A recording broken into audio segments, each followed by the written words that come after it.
The Cool Arrow Podcast from the Bow Cave. 2-man on the casting couch. Oh, fuck. Gump, it's been a hell of a week, dude. Oh, dude, it's been insanity. Oh, fuck. I got out of work early tonight. What was that, 8 o'clock? Yeah. Okay. I got out of work at 7:15. Which for a public servant is, that's really late. You're only supposed to work 9 to 5. Well, we're different. We're different. Yeah. And everybody knows that. But we've spent the better part of last week and this week setting up that thing right there. That thing is impressive. I like it. I really got to say, when I first shot it on Sunday, a couple Sundays ago when he first got it, I pulled it back and I'm like, that's a little bit of a harsh pull back and draw cycle and stuff, and you're like, oh, it's 70 pounds. I'm like, no, that's really easy 70 pounds. Oh, never mind. Because we're both used to our echelons at 60 pounds. You get used to those things, and they're like butter. Yeah. It's like going from my echelon to Brent's verdict, which was at one point like 45 pounds or something like that. It was supposed to be at 50, but it was at 45. Well, we had issues with that thing we figured out the other day. Yes, correct. But pulling Brent's bow back was like, I felt like I abused that thing when I pulled it back for the first time. I was like, oh my God, this thing's... I know 60 pounds is not a lot, but you know, when you go from 60 pounds to 45, it's like you feel like you're going to break the damn thing. So this is, and these do have the smooth mods on them. Yeah. It did not come with the heavy draw mods, whatever the fuck they're called. Don't you flip them? You know what? I have not figured that out. This might be a flippable mod. I think it's a flip. Okay, well, it'll show up on screen if it's a flippable mod. Flippable mod. Well, you've been sitting here drinking beer all have. evening while I've been slaving away on a Bowtech. Blowtech. I can't say too much bad things about Bowtech, though. No, well, I mean, that is a 2007, right? Mm-hmm. That bow's been around the block. It's been on God knows how many hunts. Yeah. But once I shot the Elite, I never went back. Brian can't pull it back. Yes, it is just about the easiest 70 pounds I've ever pulled. And we measured today, it was 70.2 pounds. I believe it was 72 pounds when we pulled it back the last time. Yeah, that was before you'd put any amount of arrows through it, so. Yeah, so it's probably stretched, which when I get something new, and it's like either a rifle or a bow or a new project or something like that, I tend to get like target fixation and get like super ADHD about it and just want to perfect it right then and right there. But I avoided that this time. I got the bow. I had it in my possession for 2 days after I went down to after I tested it at Lakeside bow and arrow shop, and then I just let it sit there. I had all the components ready to go, every single nut and bolt on this thing, all the arrows and stuff like that. I had everything ready to go for the video, and then I had a morning where I didn't need to. It was a dark Friday, so there was no work to do that day because I work fucking weekends, and it's weird because I'm public servant, but I didn't have anything to do until like 3 o'clock in the afternoon. So I got up, did a little workout, and then at like 9 a.m. started the bow build, and I just slapped everything on. Read a tape measure incorrectly, but we'll gloss over that. And then, you know, once I finished it, I put the D-loop on, and I did not put any peep sight on or anything like that. I wanted to shoot at least 150 shots through it before I put a peep sight in there, because I've had, you know, gas bowstrings, I've had Winner's Choice bowstrings, I've had all of those brands. It's just when you get a new bowstring, you want to. I like to shoot at least 150 shots through it before I even mess with a peep sight on it. And I have the time. I'm not going to bow hunt until January. I did not draw an archery tag at all this year, so it's going to be over the counter in January. I'm going to do a January hunt, see what happens, and then we'll go from there. But I wanted to make sure that I had a lot of time to set this thing up.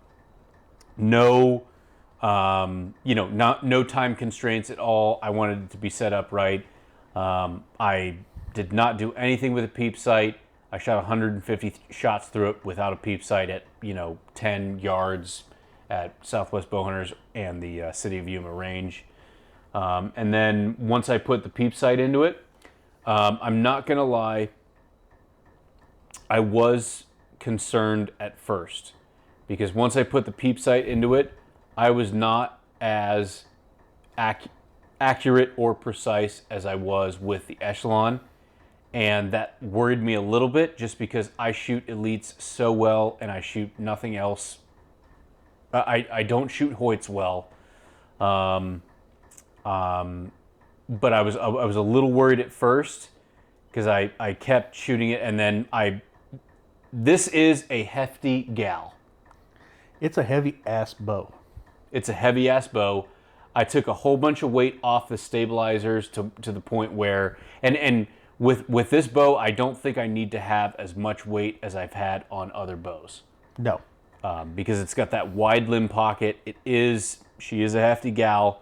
I just need to have that weight away from the bow to keep it stabilized, and the further away you get it from the bow, the more stabilization you get. That bipod is not going to stay on there. It's just a little bit too heavy. It was a great idea that I got from MFJJ, but I needed a rifle bipod anyways. It's not going to work out because it's not wide enough and it's too tall. So that weight is going to get shaved off of there. But once I got it down to where I'm good with the weight, everything just kind of fell into place. And I was a little concerned at first because I was not getting the accuracy that I am that I am used to out of an elite. So I shot it for a couple days, and then I just took 3 days off. And I was like, I'm not going to shoot it. I'm going to focus on my job, whatever I need to do. And then I came back to it, and then all of a sudden, for whatever fucking reason, I sighted this thing in, and it has been dialed ever since. I went out and I kicked Nick's ass at Sunday Funday shoot. I did chronograph this thing, and it showed 297 average with a 406 grain arrow. Now, I had sight tapes, and it is showing as a 286.5 sight tape, but I did go out to 100 yards, and it's perfect. So that's probably just the way your sight height, your peep height is compared to a lot of people and everything else. Yes. And I think that I anchor a little bit higher on my face than other people, so it is what it is. But it's fucking dialed, man. And I shot really well in the wind last Sunday with it, and I'm completely and totally satisfied with it. The weight that I was worried about has turned out to not be a factor. I am not as shaky with it as I was the first time that I shot with it. Well, you had the new bow jitters. Exactly. The new bow anxiety. That bow will do good for you. It will. It's when I shot it that first time at 70 pounds, I can't believe the lack of hand shock it has. The lack of everything. Lack of movement, lack of jump, lack of... It shoots better than anything I've shot in the last probably 5 years. It has less vibration, in my opinion. That's just subjective. Than even like the lift. You bring up a good point, because I shot the lift at Spriggs, and I was blown away by it. I ordered this from the bow and arrow shop, and I was talking to Bruce about it, and he was telling me that this is the most dead in the hand bow that he's ever felt. And I couldn't really believe that, because I had shot the Matthews lift and the what was the Phase 4, and I was blown away by the Phase 4. I don't shoot Matthews very well, but I was completely and totally blown away by it. And then he showed me, and it was very, very impressive. And of course you said that's subjective. I don't know that I could actually tell, but I will tell you that it is shockingly quiet. That it is. Shockingly quiet. Well, longer axle to axle bows are not known to be near as quiet as the shorter ones. For a 35 ATA, that bow shoots and shoots like it feels like a 32, 33 speed bow. Mm-hmm. I've never, with the echelons, I mean, yeah, we're pushing what, 270 something? I believe mine's 286. Are you 286? I'm 286, but I'm a... You're an inch longer. Yeah. I think I'm getting 278. That makes sense. Yeah, because I'm at 28. You're 29. That bow is smoother, has less hand shock than the Echelon. It makes my option 6 feel like a rocket ship going off in your hand. Mm-hmm.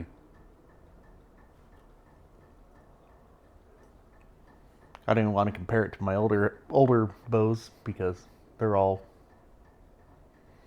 they feel like a fucking grenade going off in your hand if you feel it. Yeah. Zach had me shoot one of his primes, and I was like, holy fuck, dude. Oh my god. Dude, we can go back all the way to when I shot a PSE Baby G. That bow only had a 4-inch brace height. God. That bow hurt. That was the hardest bow I've ever shot in my life. Mm-hmm. That thing just hurt. Such an innocuous name for like a painful bow, a Baby G. Yeah. That was a speed bow, though. That was one of the first bows to top 300 IBO. And you know what? When I went to go find my hunting bow for the next 20 years, as WTI is still fucking going on, dude, I promised myself that I'd never go for a speed bow ever again, a designated speed bow ever again, because I don't believe that the speed is worth like all of the detractions that you get from that. And I've actually been impressed with the speed by this bow on the smooth mods. I don't, as long as you're shooting above a 270 FPS, I don't think you're going to have an issue hunting anywhere with anything. No. 2.7, I mean, unless you're going back east, you're hunting through heavy timber, you might want to run a 600 grain arrow. Mm-hmm. But not with out west. You can get away with a whole lot less arrow. Get a little bit more distance. A little better FOC.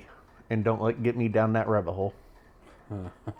Because I don't believe half the bullshit that everybody says.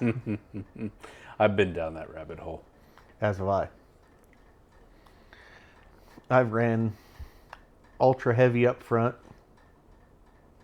And I've ran next to no FOC. I've ran damn near 600 grains. And that's light compared to some of those Ed Ashby. I was running at one point, I had Valkyrie, gold tipped Valkyries, the 4-vein ultralights. I was running 200 grains up front on them. Just the tip or the tip and the insert. Okay, gotcha. I was running 200 grains up front. After about 60 yards, they just fell out of the sky. Yeah. Then I ran some other ones with some other weights. I've played with all this, played with all that. Make your insert fairly heavy. Add a little bit weight, run 100 grain, 125 grain broadhead. Make sure you can get a decent accuracy and carry the velocity out. If you're not carrying the velocity out, it makes no difference if you have the best FOC on the planet. If you're not having velocity at a distance, you're not going to kill at a distance. Mm-hmm.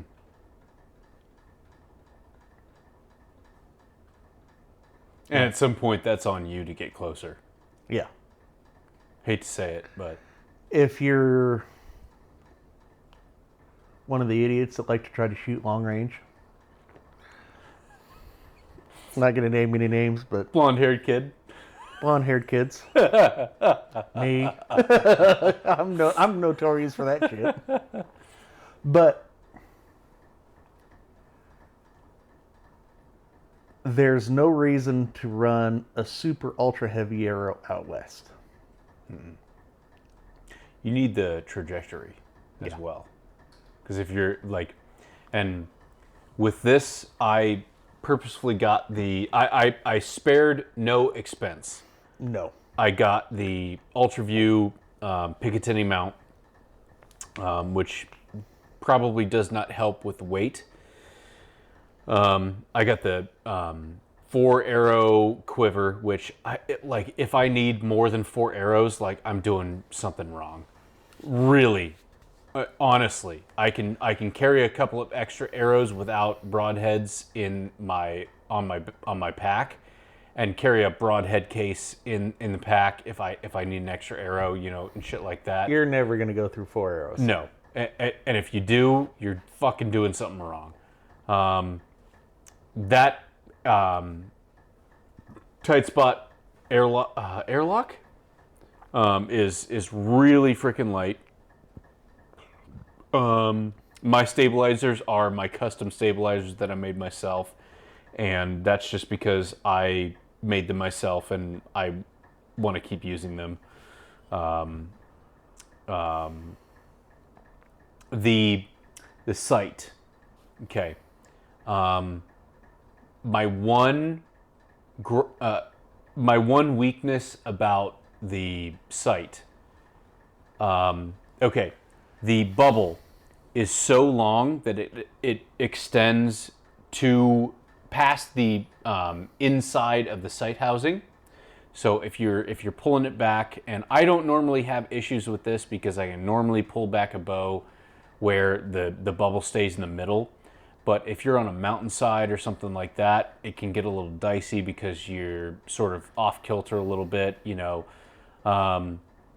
can be difficult to find your bubble in this sight housing because it goes so far past that you have no idea which side the sight bubble is, which is not that big of a deal, but it does make a difference when you're trying to acquire an animal like in a quick manner on a mountainside. That bubble is just so long that it goes past the sight housing. The other thing about the sight that is kind of weird, I'll probably get used to it, but with this sight housing, you have to zero at 30 yards. And the reason why you have to zero at 30 yards is because the 30-yard pin, it is a 4-pin sight, okay? There are 3 pins that are close together, and then there's a fourth pin right above the bubble, okay? And we'll include a picture in this so that everybody can see. 2 of those pins are fixed to the sight housing. It is the 30 pin, and it is the bottom pin right above the bubble.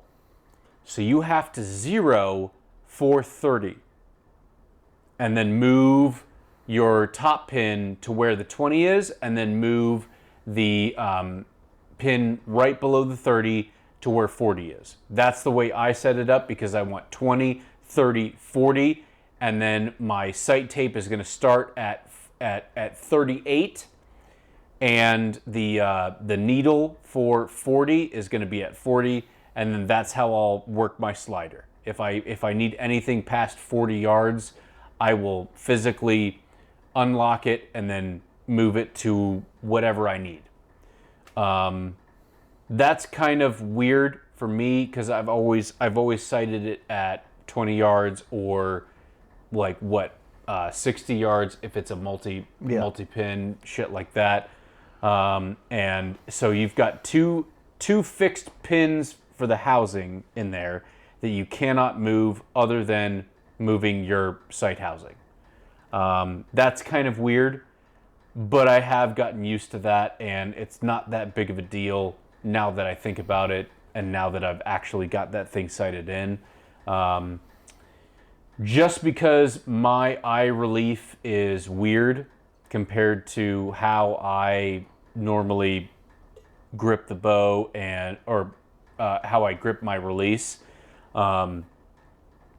The pins start way lower than I would like, but I can still get 100 yards no problem without having to mess with my arrow or turn it upside down. So for a hunting bow, that's pretty much all I need. If I'm taking a shot at an animal over 100 yards, I'm You're doing something wrong. Exactly. Yes. What do you think the weaknesses of this bow is besides what I've just described and the weight? Other than weight, the way you have it set up, the only other weakness I see is the long stabilizers. Okay. They're going to be unwieldy as hell. Okay. That's just a personal thing. Other than that, I mean, I used to hunt with a 37 axle-to-axle bow. That was normal for us back in the day. Mm-hmm. 40 was normal.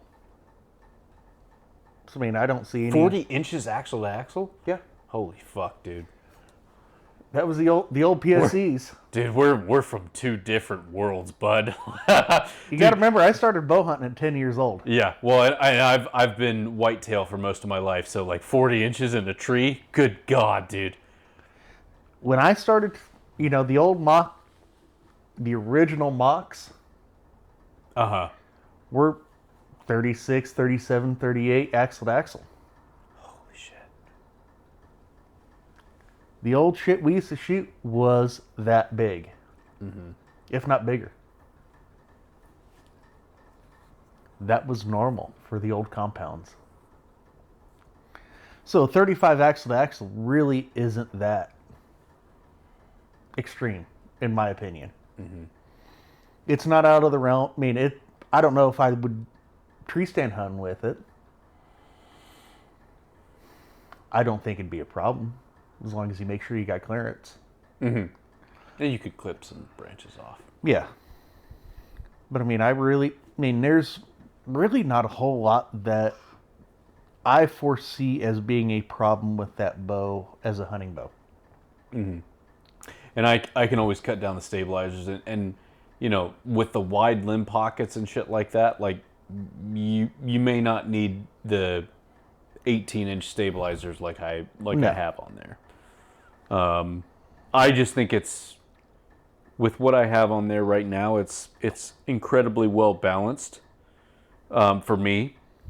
And I've spent the last 2 weeks getting up at 4:30 a.m. and strapping that in between my backpack and my frame, and just going on rucks in the morning. I mean, I did that this morning, and I've got 22,000 steps. So, you know, it's, yeah. As long as you can handle the weight, it's not a problem. Yeah. The one thing I might see as a disadvantage, I mean, to be honest with you, the only really problem I have with the bow for a hunting bow is the stabilizer setup. And it's, your sidebar is kicked out. And that's just a necessary evil. Well, I honestly expected that sidebar to be more kicked in because of how close that quiver is and because of the Picatinny mount. But when you look at this sight, it kicks out a lot. It kicks out a lot. I mean, a lot of those sights that have Picatinny mounts are like straight out in the bow, from the bow. For some reason, the Ultra View really kicks it comes out, takes a dog leg right, and then you've got your massive knob right there and stuff like that. Well, so, I think that's just their design. The UV, I mean, mind you, it's a great sight. Easier than shit to adjust. But you adjusted all the axes for it. I do think they could have, that could be way simplified. I know they're trying to make it as robust as possible, but there could be a whole lot less mass to it. I really like this sight. I really like how smooth it is. And stuff like that.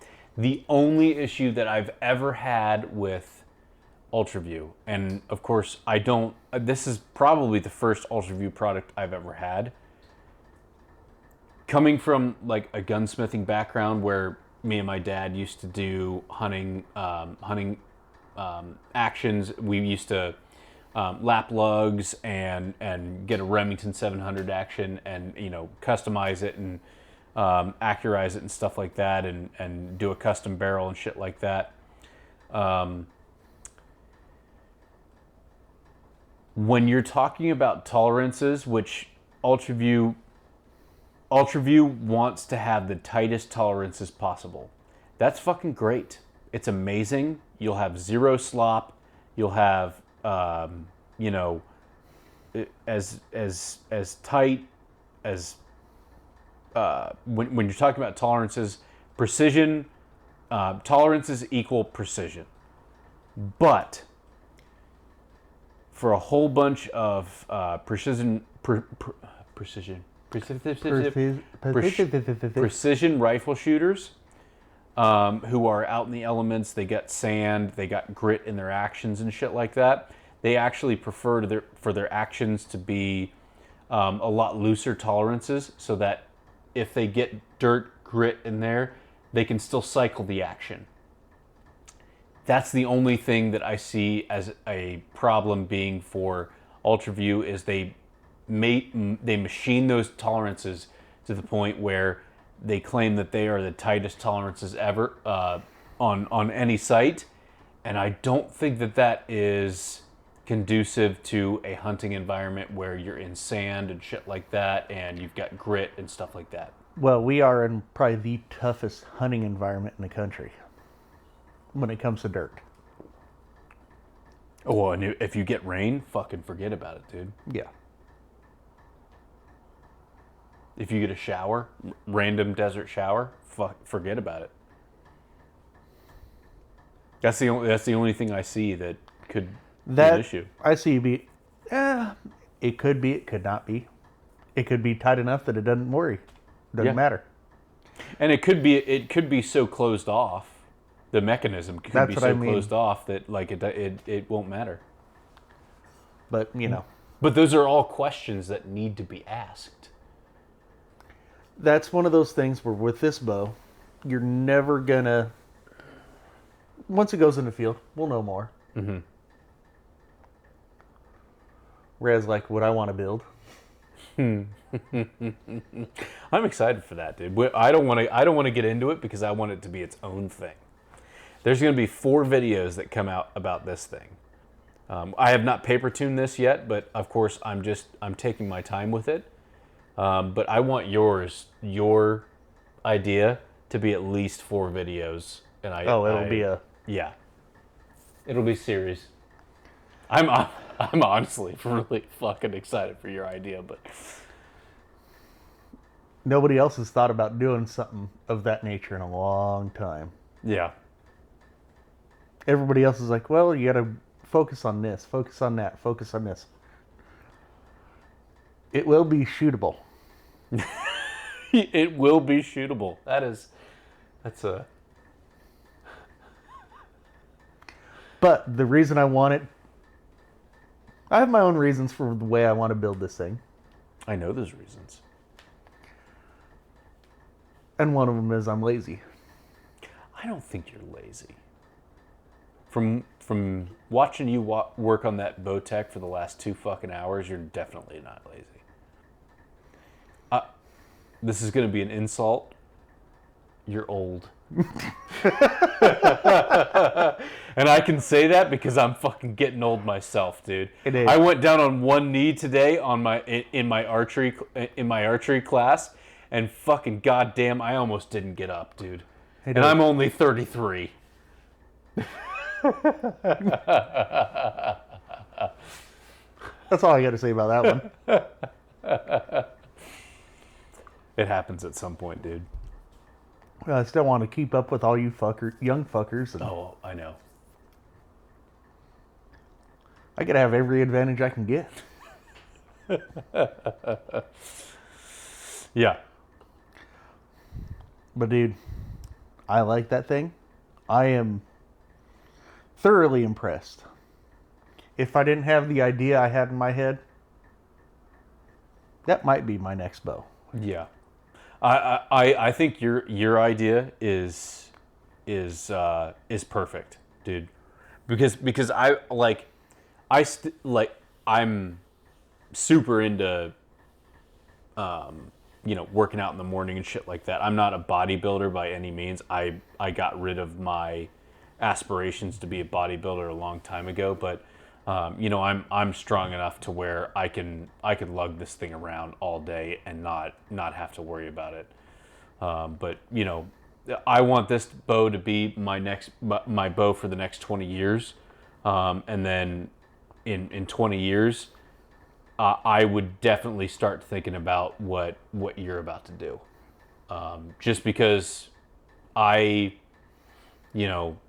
I had that Hoyt, it was at 70 pounds, and I was definitely thinking about, like, I don't know how many times I can pull this back.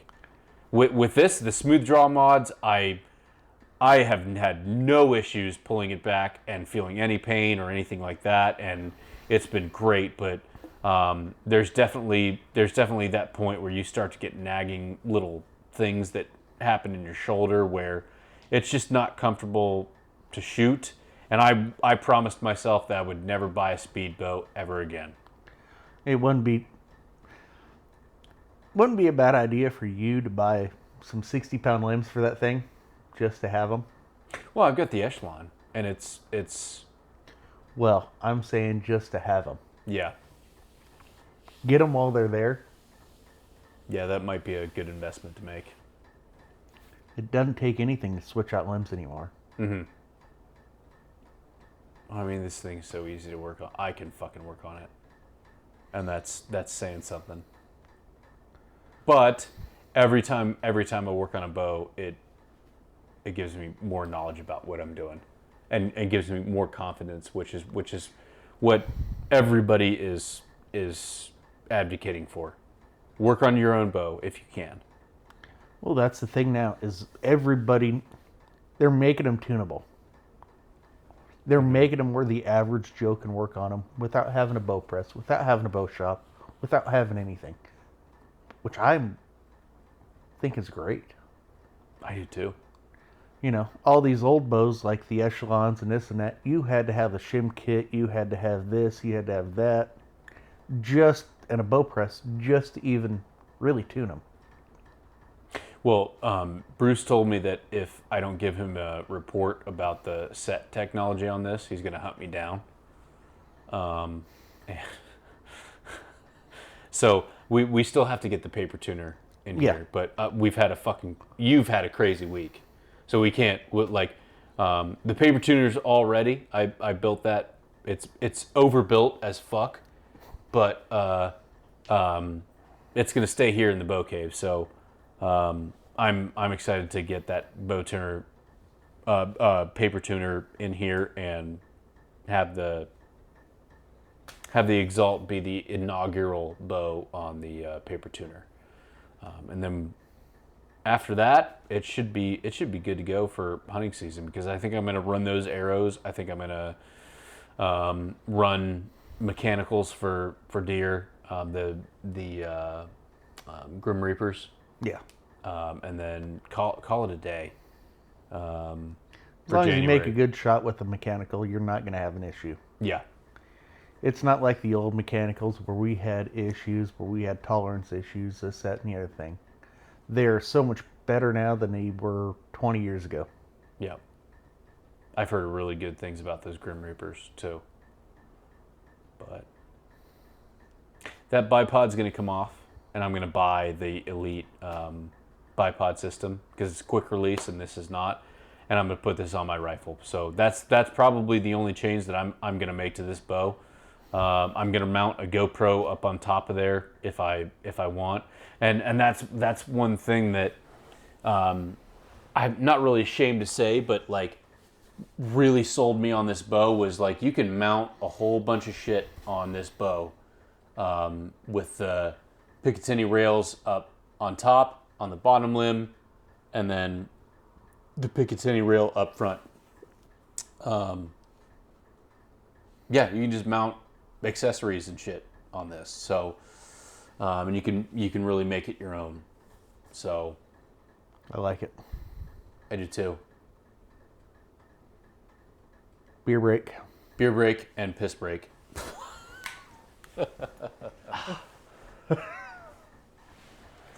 I do like the casting couch. I think I'm going to get a bigger couch.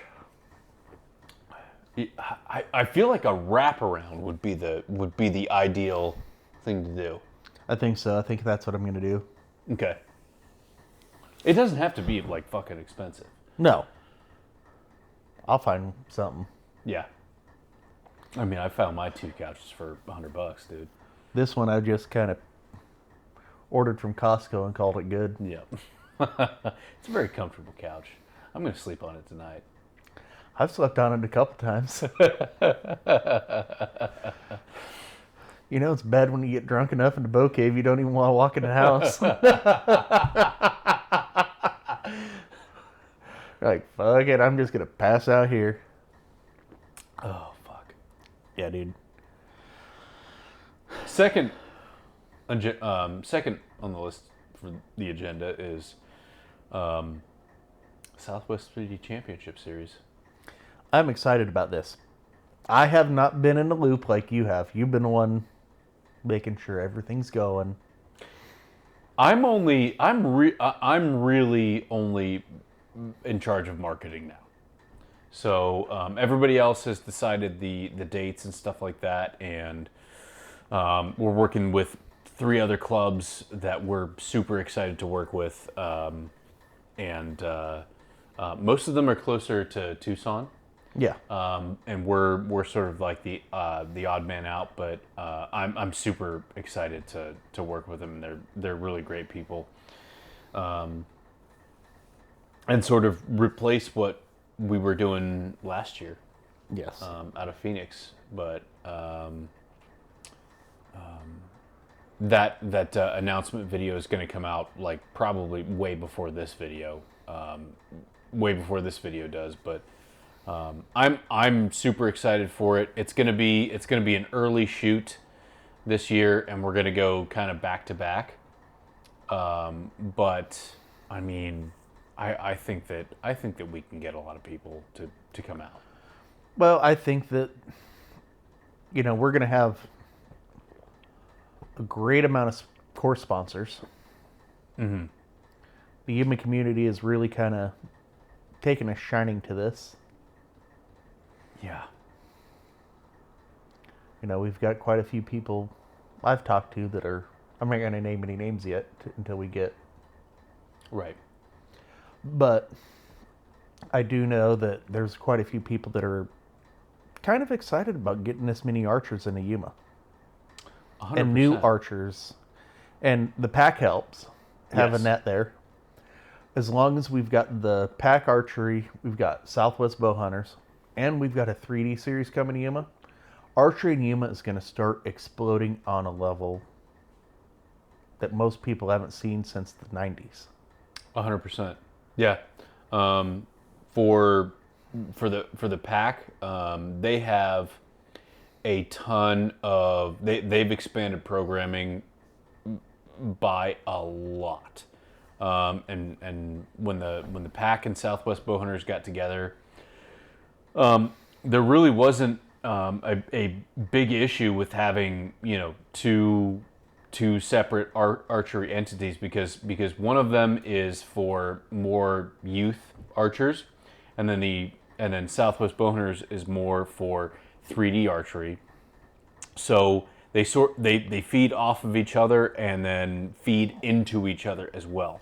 So with the city range, with the pack range, it's going to be more about getting people into archery that haven't done it before, and then with Southwest Bowhunters, it's going to be more of taking those archers and getting them into 3D archery or something like that, giving them a place to practice and maybe have a little bit more one-on-one personal coaching, and of course those large events.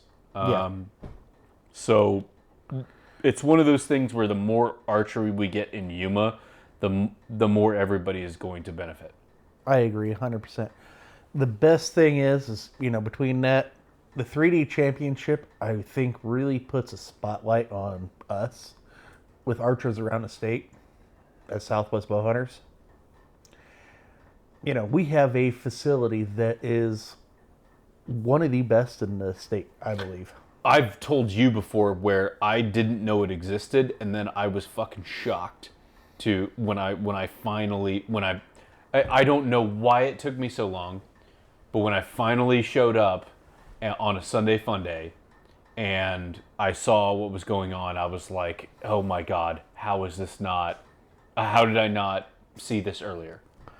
Bunch of degenerates drinking beer and shooting arrows. It's just my kind of crowd, bud. Welcome to the shit show.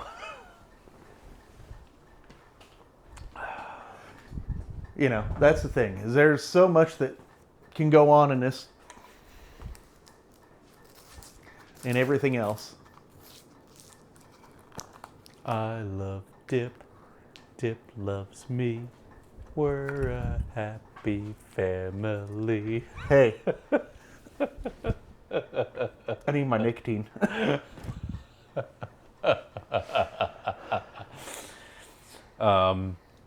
No, I know that programming at the pack and at the city has expanded by so much. So, we're not as blessed as Phoenix, because Phoenix has, obviously Ben Avery, but they also apparently all of those Olympic archers that are retired, apparently they all retired to Phoenix and are now coaching people. So when you go to a tournament in Phoenix, you have no idea what you're walking into unless you've been there before. And then you start to realize that some of these 16-year-olds that are like kicking your ass are fucking nationally ranked. And you're like, oh my God. And they're all just absolutely smoking you. And they're teenagers, and you're like, oh my, these kids have no bad habits whatsoever. And you're like, how did this happen? And then you realize, like, you've got former Olympic archers who have basically retired to Phoenix and made a living off of coaching the next generation. Yeah, I mean, I don't think we're a bad group of archers. I think we're a little bit above average. I believe that as well. Slightly. I'm not going to say a lot. I think with the exception of Phoenix, we could roll into other places and we could do very well. Well, that's been known to happen at like Mormon Lake and the 3D shoots quite often. But shooting paper is a whole different game than 3D. Yeah. I've done both. In one weekend. I did do that in one weekend. That was not a mistake. I was on a roll. I won the city tournament. And then there were 2 Sunday fun days in a row where I just fucking smoked everybody. You were hitting 12s left and right. And I was like, all right, well, there's something in Phoenix coming up where that was an itch I needed to scratch. And I needed to see for myself what I was capable of. And I went to Phoenix to see, and I went with a totally open mind, like, this is going to go how it's going to go. But I need to know. I need to know for myself what I'm capable of compared to the people in Phoenix. And I don't think that I did horribly, but again, all those people in Phoenix are nationally ranked, and I definitely learned where I am in the pecking order for that. Well, when you shoot that type of tournament, you're not an indoor. A lot of those guys are just strictly indoor. Strictly indoor. Don't do 3D. Don't do field. Don't even bow hunt. So, it's not like you can compare yourself to that. You do all the disciplines. The only thing you don't do is you shoot a stick bow. That's correct. My balls aren't big enough for that. Well, they will be someday.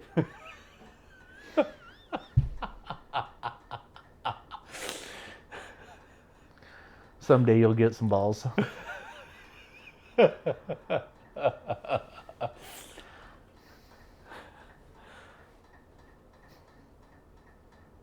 You're like trying to think it. All right. Someday. How am I going to come back from that one? Gonna make it all right, but not right now.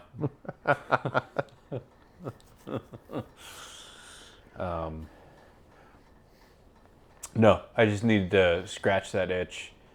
We've all had that to where it's just like, well, I'm on a roll, and I need to figure out where I am in the pecking order. Yeah. And that was important to me, because I knew what I was capable of, and I knew I figured out what I would need to do to get to that next level, and it was going to be a Herculean amount of work in order to do that, which is something that at my age, when you've got 16-year-olds that you're going up against who have 0 bad habits, they were trained with 0 bad habits, What I would have to do to get to their level, basically, would be 150 shots a day, and getting, personal coaching. And that's just something that is not in the cards for me. But you know what? I'm okay with that. I'm completely and totally okay with that. I don't need to be the best. Yeah. I just need to be good for myself. Mm-hmm. You've seen me shoot and everything else. And there are days I blow everybody out of the water. And there are other days I sit there and I struggle to even make a decent score on a Sunday fun day. I've been there for both of those days. I've been there for a day where there was just no catching you, dude. And you've seen it where I can barely hit a 5. Well, a lot of those days were because of physical injuries. So I'm the only idiot in the world that keeps But physical injuries or not, you still hurts your head. Oh yeah, what hurts your body too, dude? Because then you have to start working around stuff. But you know what? To be honest with you, right now I'm trying to be the most consistent I can be, and I will. And this is not a brag, but I do believe that at Southwest Bowhunters, I am one of the, if not the most consistent archer there, in that I'm always consistently top 3. Yes. There are going to be archers there who, for whatever reason, they smoke everybody, and then I'll get second place. And then the next week, that person will be dead last. And then I'll still be top 2 or 3. I may not win first place a lot, but god damn it, if I'm not top 2 or 3 on Sunday Fun Day, that's what I'm looking for. Anymore, I'm middle of the road. Yeah. Almost every time. Yeah. And that's just physical shit. Mm-hmm. If I drop down to a 50-pound bow, I'd probably kick everybody's ass every day. Just make everybody shoot with one of those stick bows, dude. Could you imagine the massacre that would happen? I've done that when people are shooting compounds and I'm shooting one of them.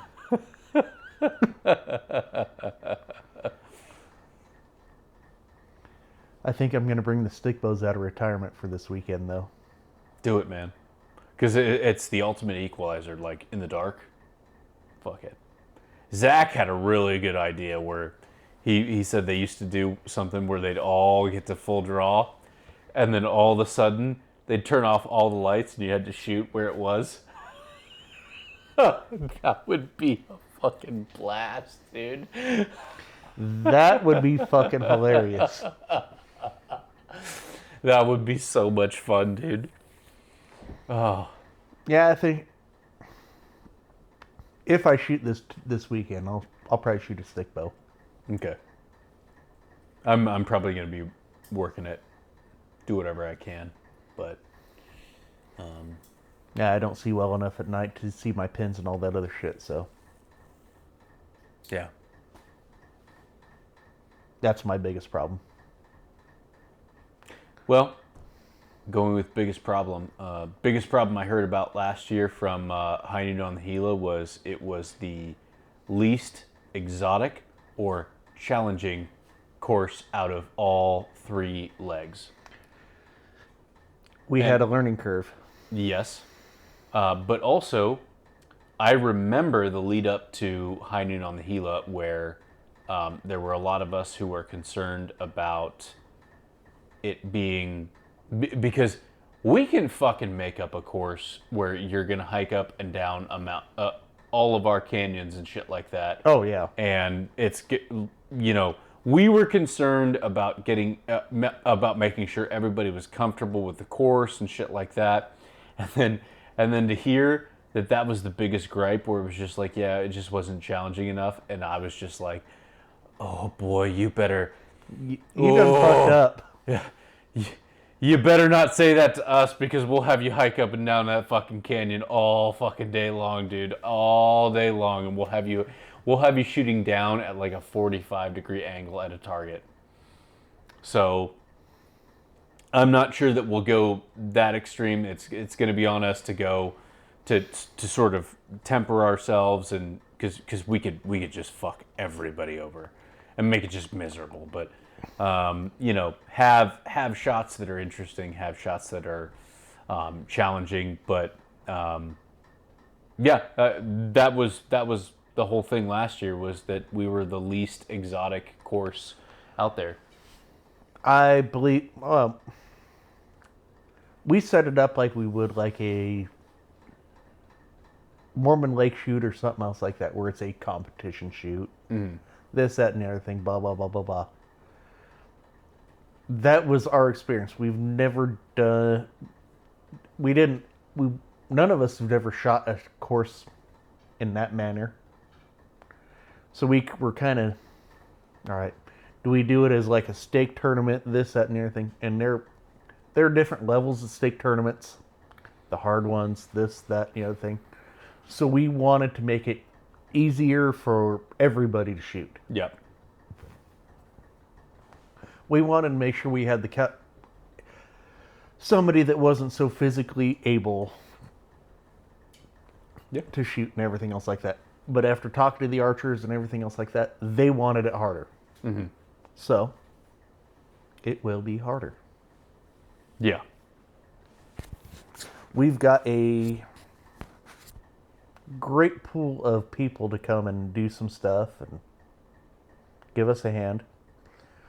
We've got equipment that can come out and build us stuff. I think we'll be all right. I think we will too. I think we've done a lot of infrastructure improvements to the range as well. A lot of infrastructure. And we might get some more infrastructure changes due to some of the things that I'm working on right now.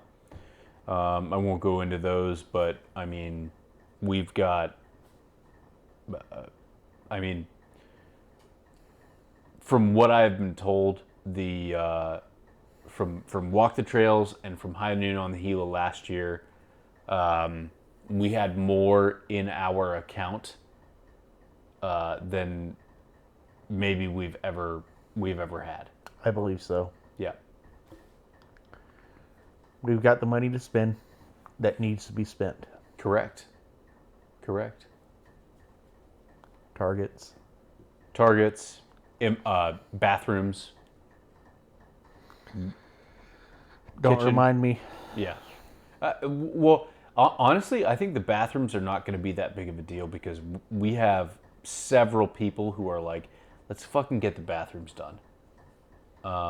And also, you know, if some of the things can't be donated, we have bought so many targets in the last 3 years that just I've been here, that I don't know that we need to buy as many targets as we have bought the last 3 years. I think our target inventory is good. 100%. But I do think, well, we always try to bring something else in a little different, this, that, and everything. But if we got to spend, we need to spend money on other things as well. Mm-hmm. We can't just spend money on targets. Yeah. If that's all we spend our money on, the rest of the shit's gonna fall apart. Right. I honestly think we have a great inventory on targets right now. We're sitting very pretty on targets. So if we've got the extra cash, the way our club is set up right now, it does not behoove us to just stockpile a whole bunch of cash. So we need to spend it on something, and I would rather spend it on the bathrooms and the kitchen. So whatever we need to do to get that done, I think would behoove us to do that. I think I might just go and start demoing the bathrooms here before too long. I mean, they're not really functional right now. No. Anyways, so if you need help, just let me know. I'm closer than you are, so text me when you're on your way, and I'll be out there. We get that shit done. Then I believe, I want to make it so when people come in on that 3D Championship Series, they are utterly impressed with everything we have. Mm-hmm. We kind of threw it together this year. I hate to say it. We spent more time planning on targets than anything else. Mm-hmm. I think we could make it a whole lot better experience. We can. And we spent more time planning on targets that basically our shooter said It's boring. it was boring. That was the perfect word. So we need to get some volunteers out to dig out some trails. yeah. But we've got the land for it. I'm going to talk to some organizations that need some volunteer time. Yeah. We'll see what happens. Hell yeah, dude. Give them a pickaxe and a shovel. Yeah. Start digging stairs out of the side of a mountain. Mm-hmm.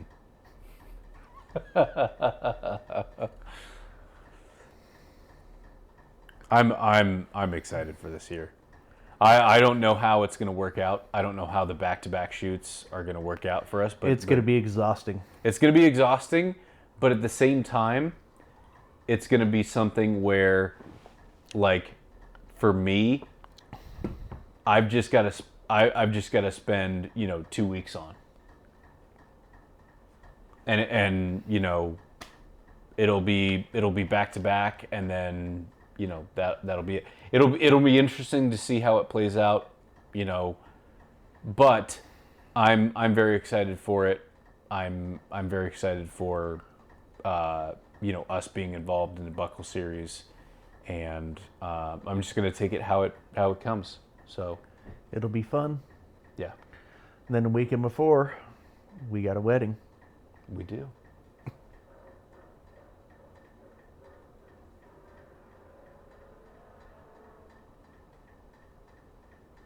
That's interesting. That was very interesting. That was an interesting sound. I don't know that anybody's going to be able to hear that, but that was very interesting. I thought it was an animal at first, but then it turned out to be a vehicle. But all right, I think that's where we should end our podcast. I think so tonight. Yeah, That's good enough. it's been a fucking pleasure, Brian. Thank you so much for monitoring all of our video and audio. Of course.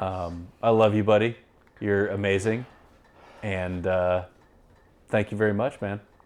Thank you. Of course. Thank you. Having me. Buddy.